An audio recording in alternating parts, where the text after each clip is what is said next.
In the UK, social care recruiters spend billions of pounds a year on agency staff because they simply can't hire quickly enough.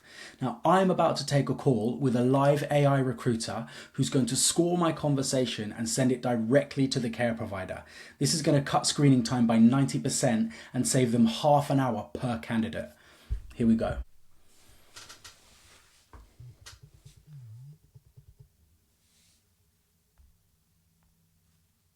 Hi EJ, it's so wonderful to connect with you. I'm Coach Lily from Carousel Alliance, and I'm here to chat about your application for the support carer role. Is now a good time for us to talk? Hey Lily, yeah, now's great. Fantastic. I'm thrilled to hear that, EJ. Let's dive right in. Can you briefly introduce yourself and tell me why you're interested in this support carer role? Okay, I've always been passionate about helping others, and I enjoy working in roles that allow me to make a real difference.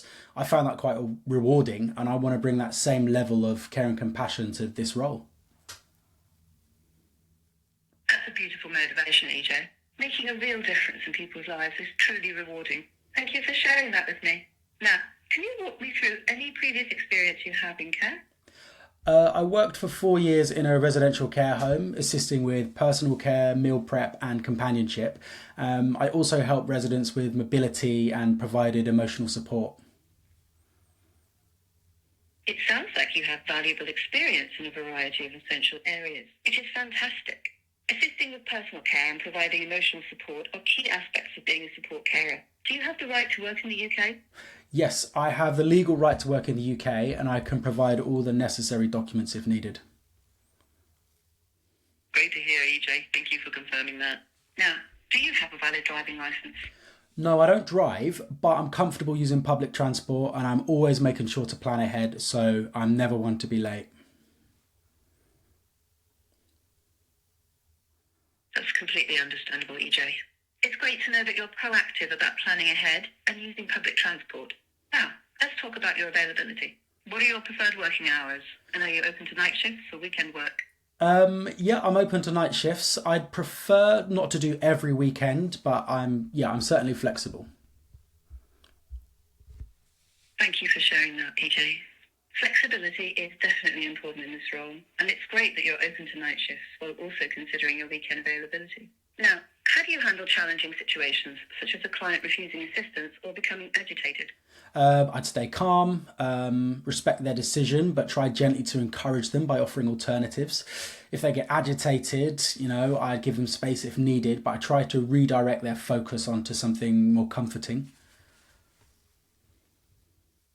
That's a very thoughtful approach, EJ. Staying calm and respecting the client's feelings while gently encouraging them is key in caregiving. Thank you for sharing that insight. Can you describe a time when you had to deal with an emergency while on duty? How did you handle it?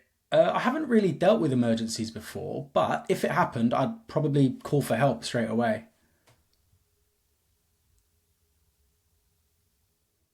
It's completely understandable that you haven't encountered emergencies in your previous roles.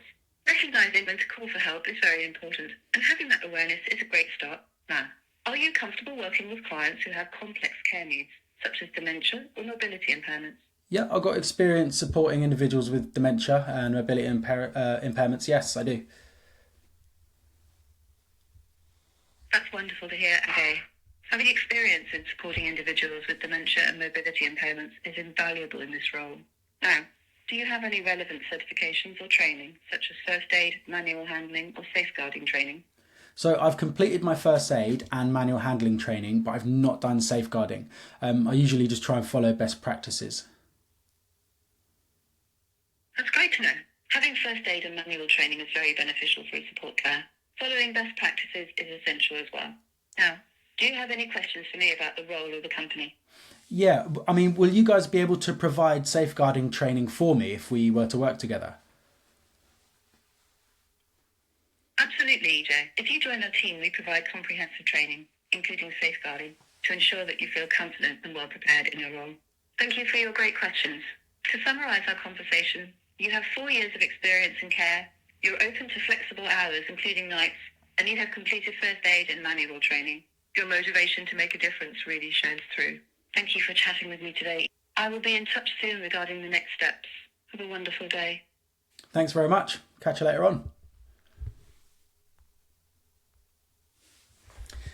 There it is. So that conversation will now be, as my kids, that conversation will now be scored and delivered to the candidate. So they will have a really good idea of how I did. They'll have the transcript, the audio, and summaries and like a traffic light scoring system. So this is what we've built. It's called Progreso, and well, here it is.